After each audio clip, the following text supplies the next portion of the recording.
AFRICUNIA Television news update, reaching from our studio here in Lagos, Nigeria, the nation's commercial capital. I'm Deborah Ezeh. Now looking into the African scene, Botswana's president vowed Monday to fully implement a court ruling decriminalizing homosexuality in the landlocked southern African country, 2 months after losing an appeal to overturn the ruling. President Masisi invited representatives of the LGBT community to assure them that he would respect the court's decision and protect their rights. "We ask and expect everyone to respect the decision of our courts," he said during his meeting with members of the lesbians, gays and bisexual of Botswana. And in Madagascar, tropical storms Anna has killed at least 34 people in Madagascar and 3 people in Mozambique, while knocking out power in Malawi, authorities in the 3 countries said Tuesday. The storm, which formed over the east coast of Africa's largest island, Madagascar, has brought heavy rains, causing floods and mudslides in the capital, Antananarivo. The latest reports from Madagascar's disaster management agency on Tuesday show that 34 people have died and nearly 65,000 have been left homeless since last week.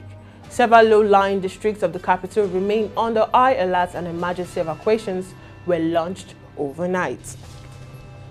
And in Burkina Faso, the Economic Community of West African States, ECOWAS, has been partly blamed for the current unrest in Burkina Faso and other parts of the Sahel region in recent months. In an interview, the Executive Director for Africa Center for Security and Counter-Terrorism, Putin, says ECOWAS is becoming dysfunctional in the discharge of its duties. They need to have a second look at its role within these countries. They need to engage more, they need to dialogue more, they need to strengthen their governance and security institution, and they do not only need to act when a situation of this nature happens, because they don't happen out of the blues, Mr. Putin said. And now in Malawi, President Lazarus Chakwera dissolved his entire cabinet late Monday. The move came as 3 of his now former ministers faced charges.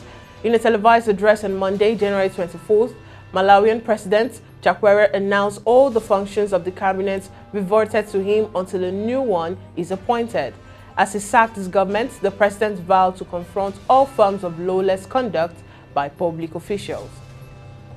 And now we head to Mali, where Mali's transitional government asked Denmark on Monday to withdraw immediately the 100 or so soldiers who recently arrived in the country to take part in the European Special Forces grouping Takuba initiated by France. The Malian government said in a statement read on national television and published on social networks that this deployment occurred without his consent. And now in Nigeria, the 2 chambers of the National Assembly yesterday harmonized their position and inserted the consensus mode of nominating candidates by political parties for elections in the Electoral Act Amendment Bill 2010.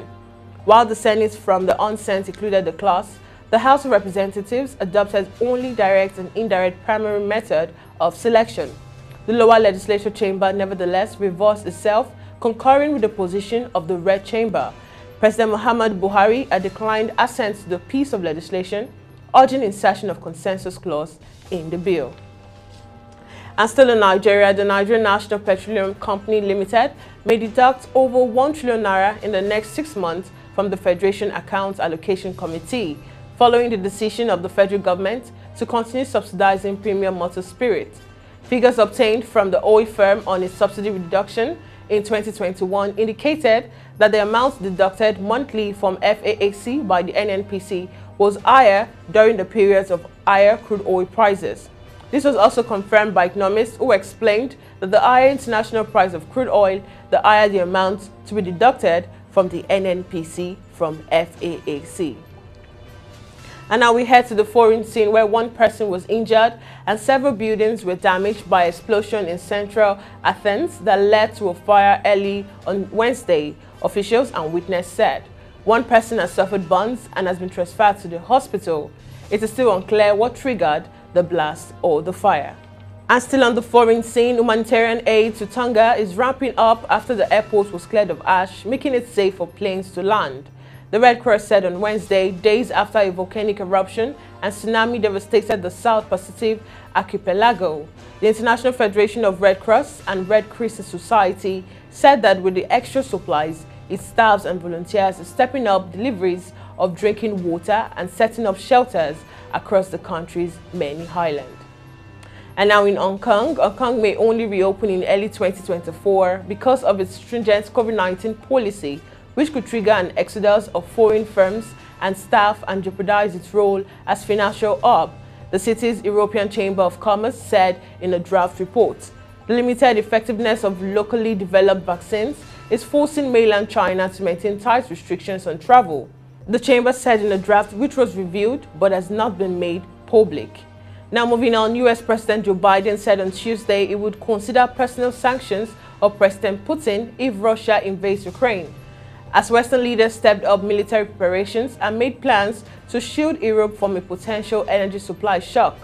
The red sanctions threats came as NATO places forces on standby and reinforces Eastern Europe with more ships and fighter jets in response to Russia's troop buildup near its borders with Ukraine.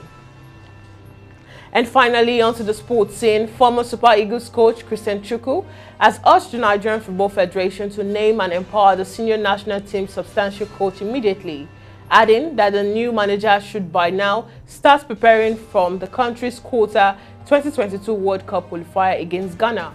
Chukwu, who blamed Nigeria's failure at the ongoing Cameroon 2022 African Cup of Nations and the little-time coach Augustine Evaguren had to work with his team, said the NFF should settle the Eagles coach issue to avoid the same mistakes in the World Cup final qualifying games.